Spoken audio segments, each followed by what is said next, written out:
Bonjour à tous, bienvenue à notre classe de 6e semestre pour ce tout nouveau module d'exploration.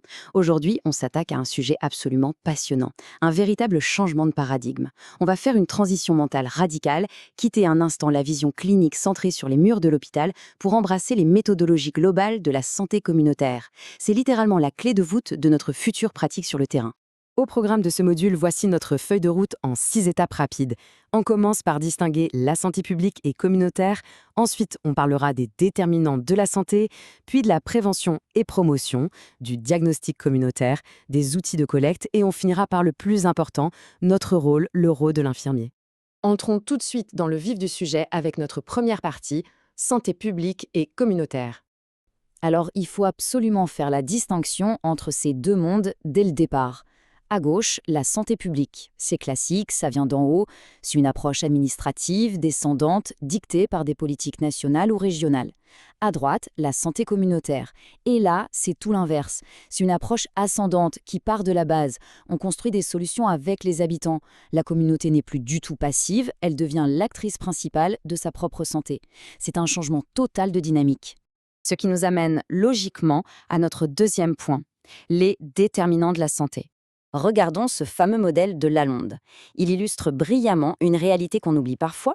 La santé, ça se passe bien au-delà de l'hôpital. Ce modèle nous montre que le système de soins n'est en fait qu'une toute petite pièce d'un puzzle géant.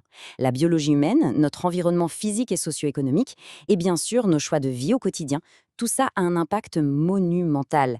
Et c'est précisément sur ces leviers que nos futures actions de terrain vont devoir se concentrer. Passons maintenant à la troisième partie, le cœur de notre stratégie, prévention et promotion. Voici notre plan d'action par excellence, la Charte d'Ottawa. C'est vraiment la Bible de la promotion de la santé. Elle nous enseigne un principe fondamental. Pour avoir un réel impact, il ne suffit pas de soigner des symptômes, il faut réorienter nos services, créer des environnements favorables et surtout renforcer l'action de la communauté elle-même. Il faut leur donner les clés de leur propre bien-être. Et pour agir, nos interventions vont se décliner en plusieurs niveaux de prévention. Pensez-y comme à des outils différents dans une boîte. D'un côté, on a la prévention universelle, qui agit un peu comme un grand parapluie pour tout le monde, par exemple avec des recommandations nutritionnelles générales. Et à l'autre extrême, on a la prévention orientée, qui demande une approche quasi chirurgicale, vraiment ciblée sur des groupes vulnérables très précis. L'énergie et la tactique changent complètement selon le niveau. Voyons comment mettre cela en pratique avec notre quatrième partie, le diagnostic communautaire. Lorsqu'on arrive dans un nouveau quartier, pas de place pour l'improvisation. Il faut suivre cette méthodologie à la lettre. C'est une recette en 5 étapes. On commence toujours par une bonne phase de préalable et de préparation. Ensuite, on identifie clairement les problèmes locaux, on programme des objectifs précis, on passe à la mise en œuvre et on termine immanquablement par une évaluation rigoureuse de notre impact. C'est ce qui garantit notre efficacité sur le terrain. Mais pour faire ce diagnostic, il nous faut du matériel. Partie 5, outils de collecte. Oublions un instant nos dossiers médicaux habituels. Sur le terrain, on doit utiliser des outils spécifiques pour écouter activement la population. On parle de groupe de discussion, ou focus group, pour capter le ressenti de certains sous-groupes, ou encore de la méthode Delphi, qui est redoutable pour mettre d'accord les différents décideurs locaux grâce à des questionnaires poussés. Et bien sûr, l'observation fine reste notre meilleur allié. Et là, voici un outil que je trouve personnellement incroyable, le Photo Voice. L'idée est brillante.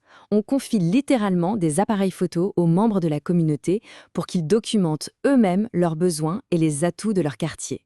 C'est visuel, c'est puissant et ça déclenche des dialogues fantastiques avec les autorités de santé. C'est de l'autonomisation à l'état pur. Ce qui nous amène enfin au point culminant de notre module, la 6e partie, le rôle de l'infirmier. Notre rôle.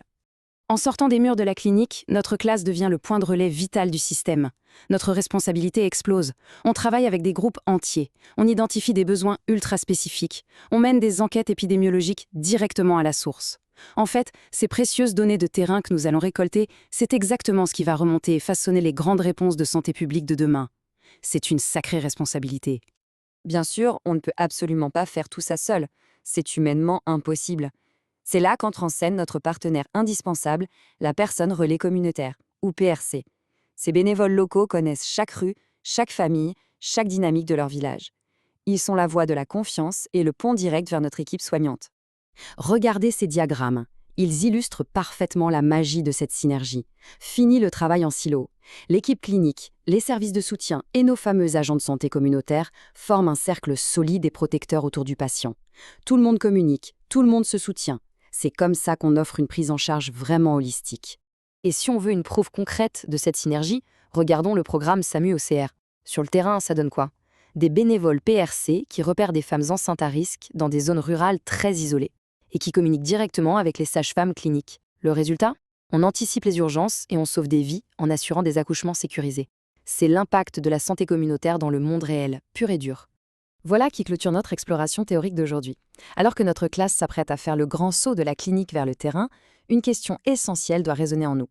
Comment allons-nous concrètement utiliser ces outils formidables pour autonomiser notre toute première communauté? La théorie est acquise, le plan est tracé, il ne tient qu'à nous de devenir les véritables catalyseurs de ce changement.